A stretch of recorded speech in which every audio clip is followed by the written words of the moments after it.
1, 2, 3, let's go. Wednesday afternoon, hoping you will tune into our show. I'm okay. What about you? I'm good. Good to see I know you, my we're brother. recording.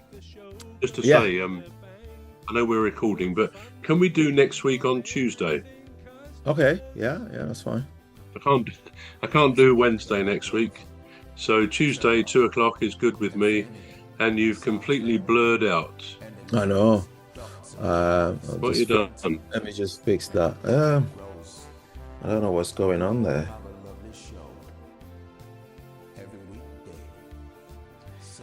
Yeah. So within 20 miles.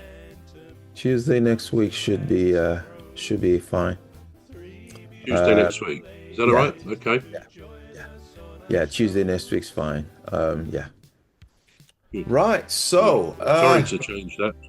No, that's fine. That's fine. Things happen, don't it? They do. The show must go on. Whatever day it may be. I know. Right. So, do you want to do the opening introduction for us, please? Yes, indeed. Well, welcome everybody, listeners and viewers alike, to our weekly podcast called the Alien Spaceship. And I'm Trevor Gear, and he calls me Bruv. And I'm Emmy Hikins, and he calls me Cos. Welcome to the Alien Spaceship. So, over to you, bro.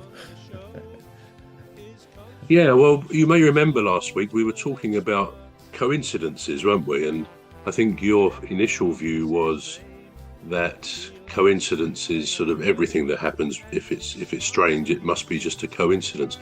Did our discussions or examples, did that change your view in any way at all? A little bit. Oh, look who's here.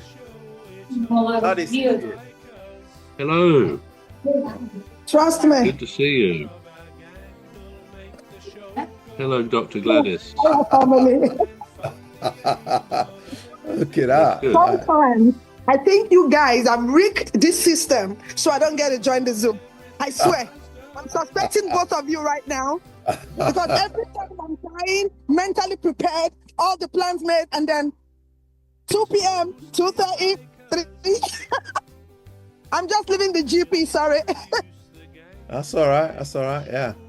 Nice to see you. Good to see you. Good to see you, my lovely sister. Yeah.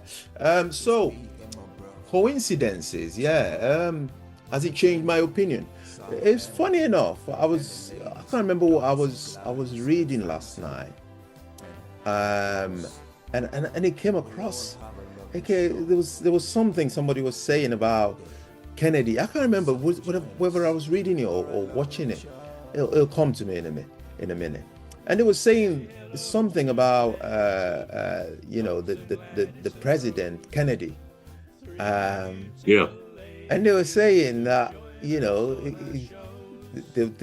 it's carefully concealed, and I'm thinking, well, whatever it is, it's still a conspiracy.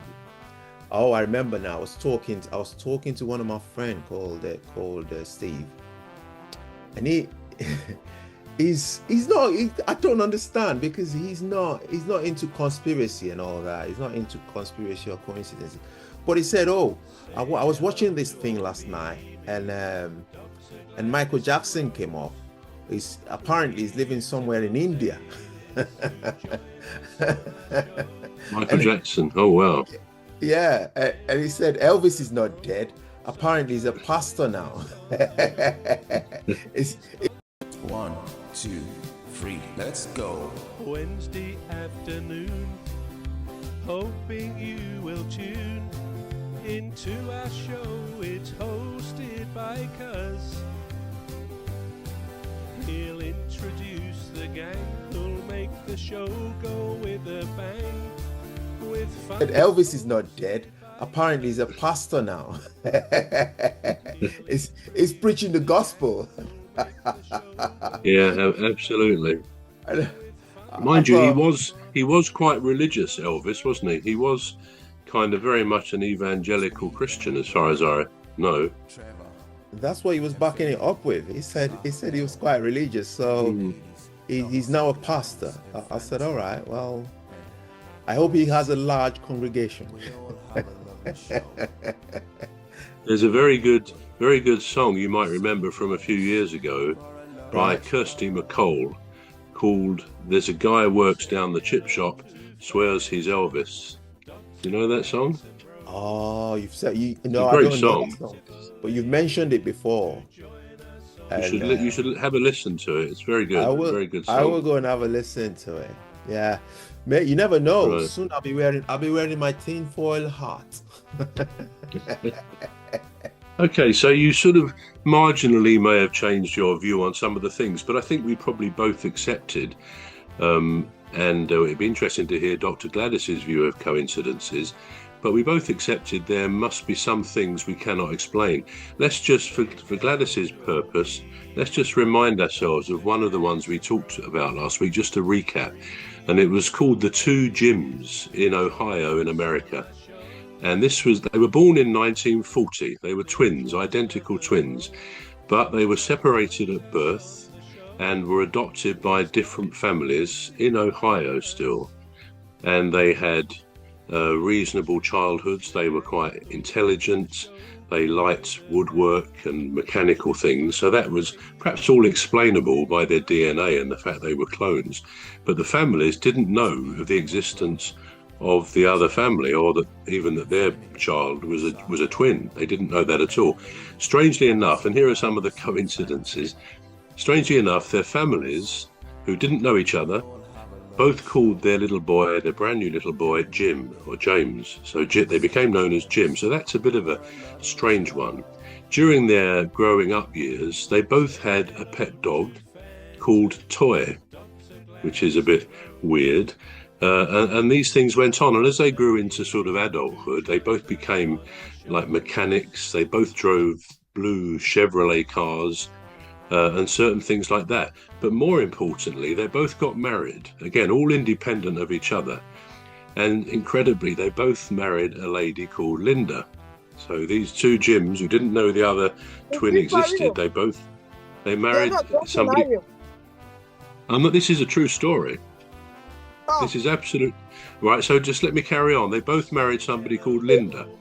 After a few years, I don't know whether at the same time, but they both divorced. 1, 2, 3, let's go. Wednesday afternoon, hoping you will tune into our show. It's hosted by Cuz. He'll introduce the gang who'll make the show go with a bang.